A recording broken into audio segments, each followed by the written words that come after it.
Hi everyone, welcome back to Ways of the World, a brief global history with sources. We're going to continue our study, Global Processes, Technology, Economy, and Society, with producing and consuming, the shapes of modern societies. So let's start with life on the land, the decline of the peasantry. So in 1950 to 2000, farmers declined by 80% in Western Europe and Japan, 60% in the US and Canada, and more than 50% in Latin America and North and Southwest Africa. And that's due to mechanization and the Green Revolution. Migrant worker numbers grew in early 21st century. Cheaper transportation created a more global food market and more competition. And thus 27% still earned a living from the land in 2006. All right, the changing lives of industrial workers. So industry brought the production line and quote-unquote scientific management. This was repetitive. They were boring jobs.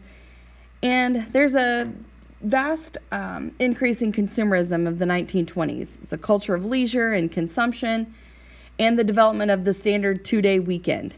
Women moved into factories in World War II in positions traditionally held by men, but after the war they were forced to leave those jobs.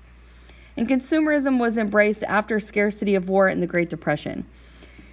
And in the late 20th century, many factories became obsolete in Western Europe and the U.S., and workers sought employment elsewhere. Manufacturing has thrived in the developing world, but that's accompanied with poor working conditions, and women still earn less than men. All right, closed factories and displaced industrial workers. So as automation and outsourcing swept across the industrialized West, factories closed, employees lost their jobs, communities were disrupted, and protests ensued.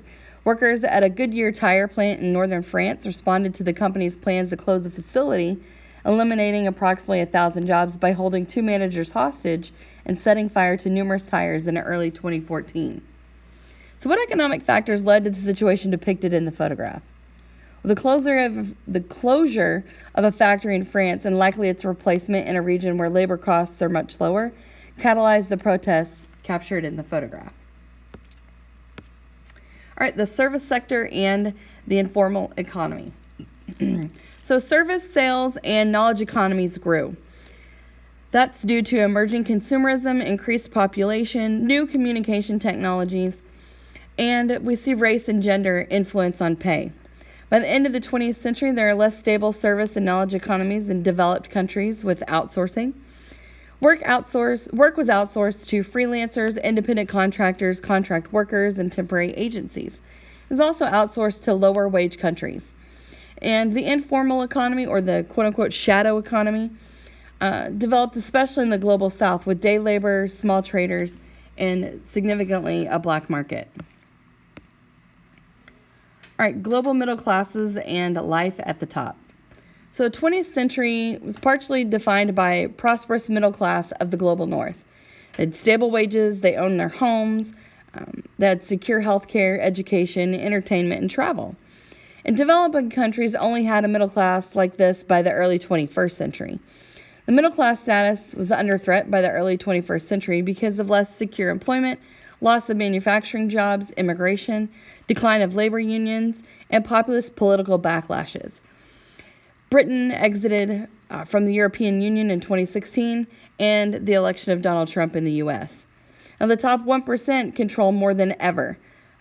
They have more often self-made as well as developed some global lifestyles. All right, middle class life in Nigeria.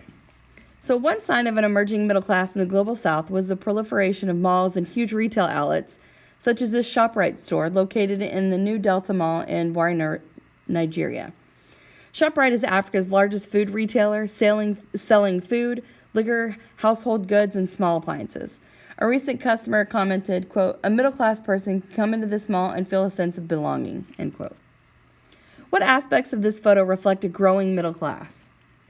Well, this image depicts a huge retail outlet where a middle-class person can engage in consumerism and buy a startling amount of different types of goods, markers of a middle-class lifestyle with which to surround himself or herself.